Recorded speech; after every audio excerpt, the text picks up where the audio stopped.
Welcome to KetoMealsAndRecipes.com. Today I had a really busy day and I'm pretty tired, so I want a quick and easy meal. But at the same time, I want something that is warm and kind of comforting. So after giving it some thought, I decided to make my Keto Zuppa Toscana, which is made in the Olive Garden style. The macronutrient ratio for the Zuppa Toscana is 2.7 to 1, with 6.2 grams of total carbs, 1.6 grams of dietary fiber, resulting in 4.6 grams of net carbs per 240 gram or 1 full cup of soup. The great thing about this hearty Italian soup is that it only has a few easily available ingredients, and it can all be done in one pot. I love one-pot meals, so much less to clean up afterwards. To make this easy for myself, I usually buy pre-cut baby kale, but you can buy a regular bunch of kale and just chop it into small bite-sized pieces. And part of my prep is also to cut the bacon strips into small pieces like this. And also grate your garlic. The classic version of Zuppa Toscana uses potatoes, but in this recipe I'm replacing the potatoes with thinly sliced chayote, or also known as chocho. I love that word. I will be making a video with another great recipe that uses this particular fruit. Yes, it's a fruit, just like a tomato is a fruit. In the next video, I will give you a bit of background and more information about the chayote. But in this recipe, I just want you to know that all you have to do is wash the exterior and do not peel the skin off.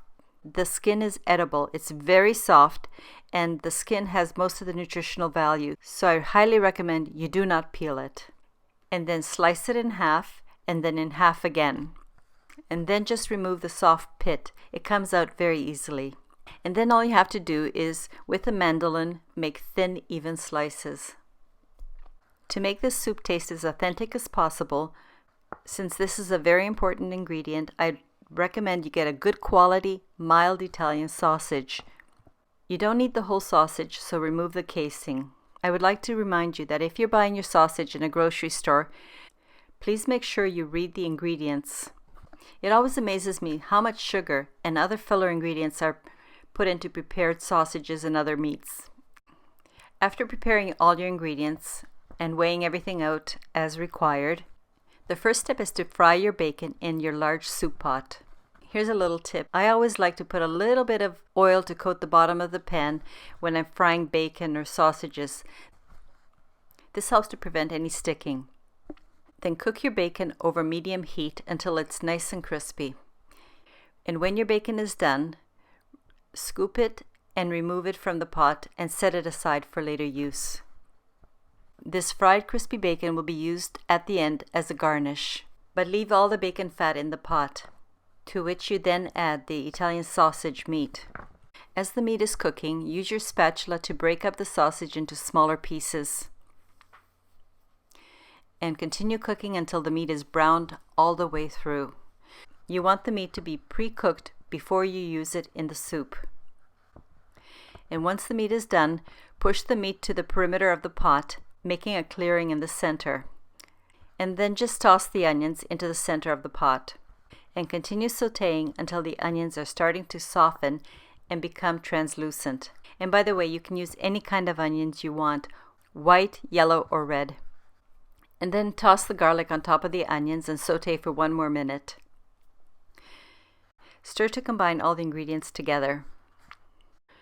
Then pour in the water, and then your homemade chicken soup or store-bought chicken broth. To maximize the taste of the soup and for best nutritional value, I am going to be using my homemade Italian soup because the flavor is perfect as a base for my Zuppa Toscana. Now just toss in the black pepper, or you can substitute with red pepper flakes if you prefer a hotter version. And toss in your chayote slices and also the shredded kale. And over medium heat, bring everything to a boil. All that is left is to cook this tasty soup until the chayote slices are fork tender.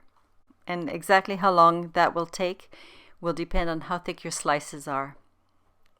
By the way, the link for the written and printable recipe is posted in the description below, as is the link for my chicken soup video. So go down there and check it out.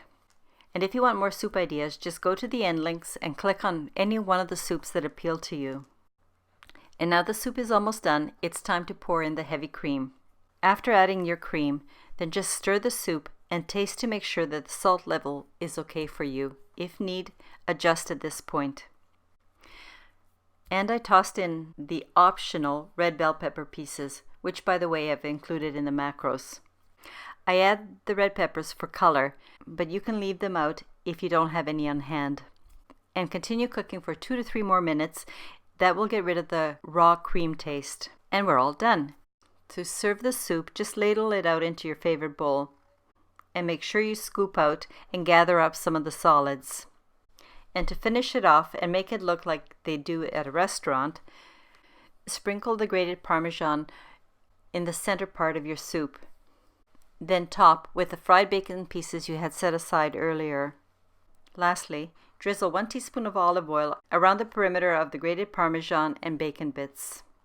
This soup is very filling, and one 240 gram or 1 cup serving with one of my keto buns or a piece of meat will be a complete meal for you. But when I want to make this zuppa toscana into a full meal all by itself, I just serve 2 cups or 480 grams. And this is so filling that you don't need anything else with it, not even bread. The zuppa toscana tastes great freshly made, but if you can make extra and have it the next day, that's when the full flavor really comes out. And you'll be surprised how each mouthful is a burst of flavor. So I hope you'll try this great zuppa toscana, which by the way I adapted from an Olive Garden recipe. If this is your first time visiting my channel, welcome. And please consider subscribing. To everyone, please turn on your notification bell and scroll down to activate all. Otherwise you won't get notifications. I really love hearing from you, so please do leave me a comment or even a request. And if you can, I would really appreciate your support. A link to my Ko-fi or PayPal donation button is provided in the description below. Most of all, I hope you come back when I post my next recipe. Cheers!